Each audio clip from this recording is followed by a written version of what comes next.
Hello learner, आप सभी का स्वागत है पटना कंप्यूटर क्लासेस में। इस प्लेटफॉर्म पे आप लोग को सीटेट की स्पेशल तैयारी कराई जाती है और अभी प्रधान शिक्षक का बिहार सरकार के द्वारा जो निकला हुआ है वैकेंसी, उसके लिए तैयारी कराई जाएगी।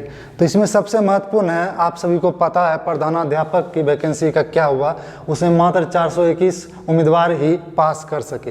तो इसमें सबसे महत्वपूर्ण है आप लोग को नॉलेज। यहाँ पर आप बेफिक्र रहिए, आप लोग को प्रधान शिक्षक का सारा चीज़ बताया जाएगा जो सिलेबस के अनुसार है उसमें टोटल, और सिलेबस को भी सरकार ने कहा है कि उसको हल्का किया जाएगा। लेकिन जो भी है डीएलएड का सिलेबस हो या सामान्य अध्ययन का सिलेबस हो, आप सभी को पढ़ाया जाएगा और यहाँ पे सिखाया जाएगा। बस आप लोग सीखने के लिए तैयार रहिए और इस तरह जो है ना, जितना भी आपको नॉलेज प्रोवाइड होता है वो आपके किसी भी स्टूडेंट के लिए भी काम आएंगे आगे चलकर। आप लोग को अच्छे से बस सीखना है। यहाँ पे कुछ ध्यान दीजिएगा, डीएलएड पाठ्यक्रम क्या दिया है, ठीक है। यहाँ पे प्रधान शिक्षक के लिए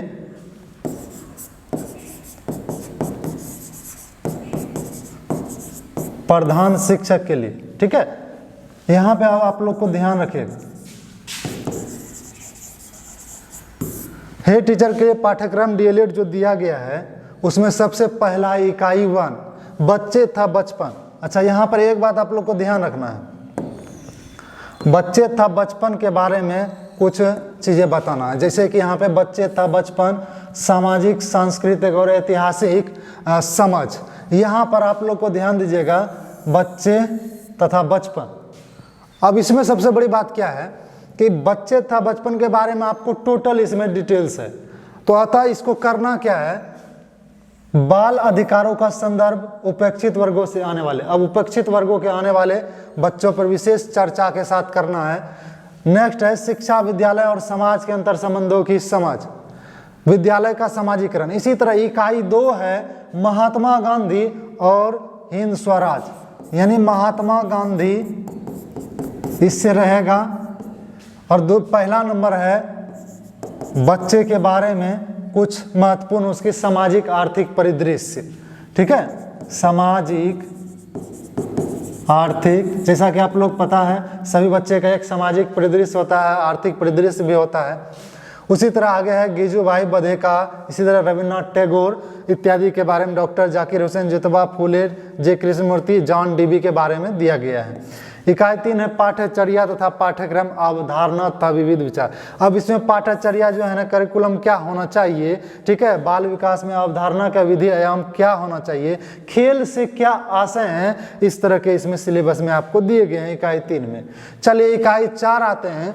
ECCE का आवश्यकता एवं उद्देश्य दिया हुआ है, ठीक है, और इसी तरह का इसमें दिया हुआ है जिस तरह के विशेष आवश्यकता वाले दिव्यांग बच्चे, प्रारंभिक वर्षों में विकास, प्रारंभिक बाल्यावस्था देखभाल, राज्य में विद्यालय की तैयारियों एवं संस्थाओं का अकादमिक एवं सामाजिक अपेक्षा। इकाई 5 में दिया हुआ है विद्यालय संस्कृति के संगठनात्मक पहलू, अवधारणा। अब यहाँ पर जो है विद्यालय संगठन दिया हुआ है, उससे संबंधित रहेगा कि विद्यालय में आकलन और मूल्यांकन के बारे में दिया रहेगा। इकाई 6 है निकटवर्ती जिला स्तर संस्थाएं, जैसे CRCC और BRCC, आप लोगों को पता है, संकुल संसाधन केंद्र और प्रखंड संसाधन केंद्र, साथ ही साथ जिला शिक्षा प्रशिक्षण संस्थान यानी डायट, और यहाँ पर प्रारंभिक शिक्षक शिक्षा महाविद्यालय PTEC। चलिए आगे है राज्य स्तरीय संस्थाएं।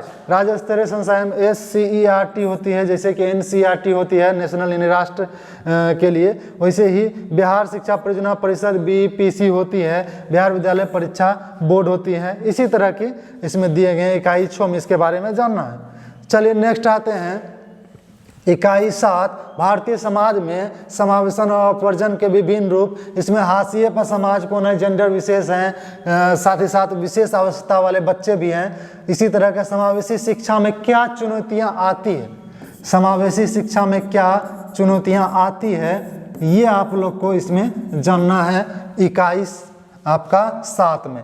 इकाई 8 में राष्ट्रीय पाठ्यचर्या NCF 2005 का रूपरेखा, साथ ही साथ बिहार पाठ्यचर्या 2008 का भी विशेष संदर्भ में, विज्ञान यानी सभी सब्जेक्ट में जो आप लोग को पता है, विज्ञान, पर्यावरण, गणित, भाषा और समाज विज्ञान। साथ ही साथ सीखने एवं योजनाओं के लिए विद्यालय के अन्य कार्यों के साथ एकीकरण किया जाएगा। इसके बारे में चलिए आते हैं, ये तो हो गया आपका डीएलएड। अब सबसे महत्वपूर्ण है यहाँ पर ठीक है। डीएलएड तो करना है, साथ ही साथ उधर 75 नंबर का डीएलएड से आपको रहेगा और 75 नंबर आपका जीएस से रहेगा, जनरल स्टडीज से रहेगा। अब इसमें क्या क्या है, सामान्य विज्ञान आपका है, सामान्य विज्ञान राष्ट्रीय और अंतर्राष्ट्रीय महत्व की समसामयिक घटनाएं हैं, यानी करंट अफेयर्स है, साथ ही साथ भारतीय राष्ट्रीय आंदोलन, इसमें बिहार का भी क्या योगदान है, जैसे पश्चिम चंपारण में महात्मा गांधी आए थे, इसी तरह का बहुत सारा, चाहे वीर कुंवर सिंह या कोई भी। आगे आते हैं भूगोल, भूगोल के बाद है राज्य व्यवस्था और प्रारंभिक गणित और मानसिक क्षमता परीक्षण, यानी कि ये रीजनिंग हो गया, ठीक है, या रीजनिंग एबिलिटी बोल सकते हैं, ठीक है, या मेंटल एबिलिटी बोल सकते हैं, इसमें थोड़ा सा कुछ आपको दे दिया जाएगा, ठीक है, मेंटल एबिलिटी। चलिए आगे है सामान्य विज्ञान, आपको यहाँ पर पूछा जाएगा, उसके अंतर्गत दैनिक अनुभव, ठीक है, जैसे सामान्य विज्ञान है दैनिक अनुभव, प्रेक्षण सहित विज्ञान के सामान्य जानकारी, परिबोध पर ऐसे प्रश्न जो सामान्य तौर पर किसी शिक्षित व्यक्ति से अपेक्षा की जाती है। जरूरी नहीं कि आपको विज्ञान का पूरा ज्ञान हो, एक कॉमन सेंस जो होना चाहिए ना, कि बारिश क्यों होता है, समान तौर पे नीचे कोई भी जल जो है ना, जैसे कि समुद्र में है या कहीं पे तालाब में, झील से वाष्पीकरण के जरिए से ऊपर जाता है और वहाँ से फिर वायुमंडल में संघनित होता है बादलों में, उसके जरिए से क्या हो जाते हैं, बरस जाते हैं। तो इसी तरह के संबंधित रहेंगे राष्ट्रीय और अंतर्राष्ट्रीय महत्व के घटनाएं, करंट अफेयर्स पूछे जाएंगे आपको, जैसे अभी प्रेजेंट में कौन क्या है, अभी प्रेजेंट में रेल मंत्री कौन है या प्रधानमंत्री, तो सभी को पता है, कुछ वैसे शिक्षा मंत्री कुछ दे देंगे, साथ ही साथ योजना आयोग खत्म हो चुका है, अभी नीति आयोग भी जो है ना उसके अध्यक्ष कौन है, इस तरह के क्वेश्चन यानी करंट पूछे जाएंगे, कौन खेल में कौन सा पदक जीता है। चलिए इसी तरह का भारत के राष्ट्रीय आंदोलन, भारत के राष्ट्रीय आंदोलन मुख्यतः इतना 1757 के बाद से समझ लीजिए प्रारंभ होता है। 1857 में आप लोग को पता है भारत का पहला स्वतंत्रता संग्राम हुआ था। भारत कब आज़ाद हुआ था, 1947 में। तो यहाँ से लगभग इस रेंज का जो है ना सवाल इसमें दिया हुआ है राष्ट्रीय आंदोलन के संबंध में, 19वीं शताब्दी के पुनरुत्थान। अब यहाँ पे 19वीं शताब्दी दे दिया है, मतलब 1857 से 1947 के रेंज तक का आपको क्वेश्चन रहेगा। भारत था बिहार का भूगोल के संबंध, अब बिहार का जैसे बिहार का चौहद्दी आप लोगों को पता है, उत्तर में कौन है, पूर्व में कौन है, इसी तरह का साथ ही साथ भारत के बारे में भी और कुछ भारतीय कृषि प्राकृतिक संसाधनों की विशेषताएं सम्मिलित होगी। नेक्स्ट है भारत की राज्य व्यवस्था के अंतर्गत संविधान प्रणाली, जैसे भारत का संविधान कब निर्माण हुआ, कितने वर्ष लगे, संविधान सभा के पहले अध्यक्ष कौन थे, संविधान सभा प्रारूप समिति के अध्यक्ष कौन थे, तो इस तरह, या पंचायती राज का शुरुआत कहाँ हुआ, तो द्विस्तरीय पंचायती राज प्रणाली के जनक कौन थे या उसका क्रम क्या है, त्रिस्तरीय, जैसे कि अभी बिहार में कौन सी पंचायती राज प्रणाली है, त्रिस्तरीय, ठीक है।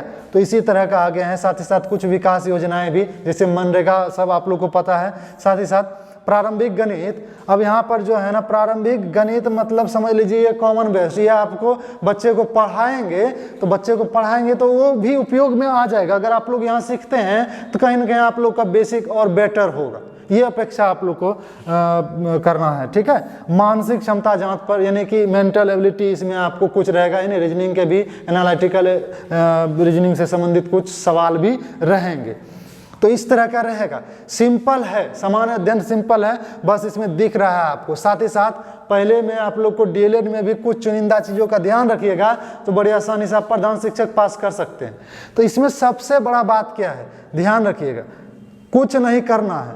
प्रधान शिक्षक में टोटली अप्रोक्स 95,000 फॉर्म फिल हुआ था, ठीक है, लास्ट स्टेज तक। फिर से आप लोग को यहाँ ध्यान दीजिएगा, नेक्स्ट में अब यहाँ पे ध्यान दिया है 4/2022 के परीक्षा के लिए पाठ्यक्रम में संशोधन के कारण यहाँ पर दिया जाता है। क्योंकि आप लोगों को पता है प्रधान शिक्षक का बहुत बार एग्जाम कैंसिल भी हो चुका है। साथ ही साथ अब यहाँ पे देख लीजिए प्रधानाध्यापक बहाली में 6421 सीट था और लगभग 35,000 फॉर्म भरे गए थे, लेकिन पास 421 भी। अच्छा, पास होना क्या है, पास होना का मतलब सबके लिए अलग अलग है। जैसे कि सामान्य वर्ग के 40%, अत्यंत पिछड़ा वर्ग के 36.5%, ठीक है, यहाँ पर पिछड़ा वर्ग के और अत्यंत पिछड़ा वर्ग के 34%, साथ ही साथ SC ST और निःशक्त के लिए 32%। अगर 150 नंबर का पूछ रहा है, 150 नंबर का 32% अगर हम इसको लेते हैं या 40% जनरल को लेते हैं, 40/100 कर देंगे तो क्या हो जाएगा 60 नंबर। यानी 150 में 60 नंबर भी नहीं ला सके। और साथ ही साथ अगर बाकी को कर दीजिएगा, ठीक है, तो यहाँ पर और 9 45 कितना हो 54, अप्रोक्स 54 या 55 नंबर भी नहीं ला सके, ठीक है, रिजर्व कैटेगरी के। तो यहाँ पर सोचने वाली बात क्या है? सोचने वाली बात है कि आप 150 में 60 भी नहीं ला पाए, तो यहाँ पर कुछ ना कुछ खामियां हम में है ना, उस खामी को दूर करना होगा, उसके लिए सीखना जरूरी है ना। तो सीखने के लिए आप लोग को थोड़ा सा रेगुलर पढ़ना है, क्योंकि आप लोग को प्रधान शिक्षक या कोई भी इससे महत्वपूर्ण चीज़ आप लोग को प्रोवाइड नहीं हो रहा है, इसलिए आप लोग को हमने इस चीज़ के बारे में प्रोवाइड कराने को सोचा। तो इसमें ध्यान रखिएगा।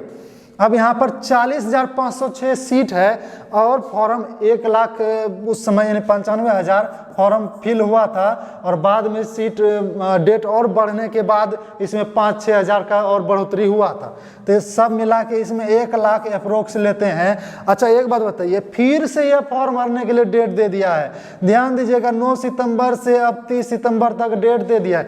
फिर से जो नहीं भरे थे, जो अफसोस कर रहे थे, वो फिर से फॉर्म भरेंगे और इस बार लगभग 50,000 फॉर्म फिल होंगे। तो अप्रोक्स 1.5 लाख फॉर्म भरेंगे। तो 1.5 लाख जब फॉर्म भरेंगे तो क्या 1.5 लाख में 40,000 का होना, तो इसमें भी आप लोग को कहीं ना कहीं कंपटीशन बहुत ज़्यादा हो गया है। तो इसीलिए थोड़ा सा आप लोग को भी मेहनत करना होगा। तो यहाँ पर देखिए, जो नहीं भरे हैं, ठीक है, वो भर दीजिएगा। इसमें कुछ सर्टिफिकेट मांगे जा रहे हैं, जैसे कि जो जनरल वर्ग से हैं तो उसके लिए सर्टिफिकेट नहीं चाहिए, लेकिन जनरल वर्ग में एक है EWS, जनरल वर्ग में एक है, ठीक है, EWS सर्टिफिकेट बना के भर सकते हैं। अभी भी समय है, 30 सितंबर तक है। और जो EBC वगैरह के लिए आते हैं उसके लिए NCL बनता है। जातीय आवासीय बनाने के बाद आप NCL यानी नॉन क्रीमिलियर सर्टिफिकेट बोला जाता है, ये बनाना होता है, तब आपका फॉर्म फिल होगा, यानी उसमें मांगा जाएगा। SC ST के लिए जाति प्रमाण पत्र ही लगते हैं, उसके लिए कोई अलग से बनाने का जरूरत नहीं है। तो यहाँ पर एडिट करने का 24 सितंबर से 30 सितंबर तक डेट है। अच्छा, जो गलती कर चुके हैं पहले फॉर्म में, जो सुधार नहीं कर सके हैं, तो एडिट भी कर सकते हैं, एडिट करके सुधार कर सकते हैं। जैसे कि बहुत सारे टीचर्स क्या किए हैं कि इस जगह पे सीधा जो है ना किन्हीं का सर्टिफिकेट डबल बार मार्कशीट में ही जो है ना फिल कर दिए, मार्कशीट ही डाल दिए। एक जगह मार्कशीट डालना है, एक जगह सर्टिफिकेट डालना है, ठीक है। सर्टिफिकेट मतलब जो आपका ग्रेजुएशन का सर्टिफिकेट है उसको डालना है। तो यहाँ मार्कशीट एक जगह फिल करना है, अर्थात अपलोड करना है, एक जगह सर्टिफिकेट देना है। और आप लोग को ध्यान रखिएगा, लिखित परीक्षा 18/12 यानी 18 दिसंबर रविवार को है। तो अभी भी आप लोग के पास 2-2.5 माह है। तो इस तरह अगर आप लोग बढ़िया से अध्ययन करते हैं तो बड़ी आसानी से पास कर जाएंगे। इसमें ये चीज़ मेरी गारंटी रही। आप लोग ध्यान से बस रेगुलर पढ़ेंगे कुछ चुनिंदा चीज़ों को, ठीक है। हम चुनिंदा ही चीज़ बताएंगे जो कि आप लोग को लोड भी ना हो, ठीक है। तो इस तरह के सवाल हैं और आप लोग को इसी तरह के वीडियोज आगे भी आते रहेंगे, बस रेगुलर जुड़े रहें। पटना कंपटीशन क्लासेस को सर्च करें यूट्यूब में और आपका फर्स्ट में आ जाएगा पटना कंपटीशन क्लासेस, और सर्च करने के बाद सब्सक्राइब कर लें, साथ ही साथ बेल आइकन नोटिफिकेशन वगैरह सबको ऑन कर दें और अपने ग्रुप में ज़्यादा से ज़्यादा शेयर करें ताकि सभी के पास पहुंच जाए, जिससे सभी को जो है ना पढ़ाई करने में आसानी हो। साथ ही साथ ये सिर्फ आपको इसलिए नहीं पढ़ना है, ये आपके स्कूल में भी जो है ना किसी भी प्रकार के बहुत सारे टीचर्स में थोड़ा सा खामियाँ हैं जो स्वीकार करना चाहिए और उनको सुधारने का ज़रूरत है। शिक्षा व्यवस्था आगे बहुत कठिन हो रही है और आप लोग से बहुत अपेक्षाएं भी हैं सभी को। तो आप लोग अपना भी जो है ना लेवल कुछ हाई करेंगे, ये चीज़ हम अपेक्षा करते हैं। साथ ही साथ अगर आप लोग को वीडियो अच्छा लगा तो आप लोग कमेंट में ज़रूर लिखेंगे और साथ ही साथ शेयर करेंगे, सब्सक्राइब भी करेंगे। धन्यवाद।